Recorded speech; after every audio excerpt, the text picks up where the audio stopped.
Carefully open up your paracord hank. And when you drop it out, you want to be able to run your fingers through and collect up all the loops. Sometimes it'll help if you have a butter knife or something like that. Marlin spike. Anyhow, we'll separate them all out. There we go. You want to check to make sure you didn't forget any loops on the top or the bottom. We're good. And now I'm just going to stretch this out.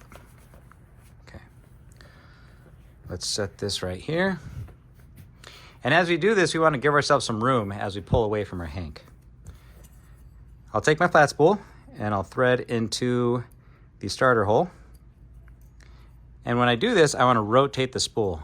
I don't want to just start coiling it, because what it's going to do is cause a whole bunch of twists in my line, and that's going to cause you some complications. So let's just go through, we'll bring it up to the top, and we'll start wrapping it. Once we get to this point right here, we're going to start bringing it down. And you can see as I'm turning it, I'm keeping a little bit of tension. We don't want it super tight. We want it tight enough to stay nice and dressed. Here you can see I have a little twist. All I'm going to do is rotate my spool to get rid of that twist. Now let's give ourselves a little more cord out of our hank. Let's rotate this all the way back down. There's nothing special about it. You just need to get the cord on there. You can keep it dressed as you go up and down. And as you start off, it'll be slow since you don't have much of a diameter on the spool. But the more cord you take in, the more it's going to take cord with every rotation. Okay, here we go, back up the top. I'm gonna hook, and then I'll just go right underneath, and we'll keep going. Okay, again, pick a groove and go right back down.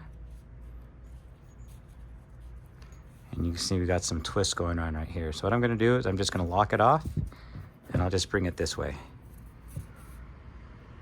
There we go, get rid of those twists in my plating. All right, let's keep going.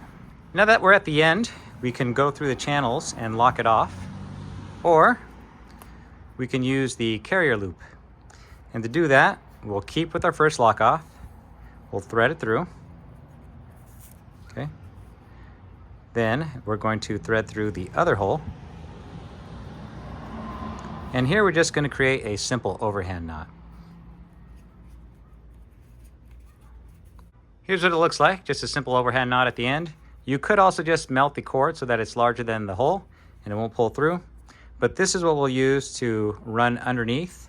We'll go through the holes on each side. There we go. And then that's how we would hook it onto our webbing. And then to release it, we just pull it right back down.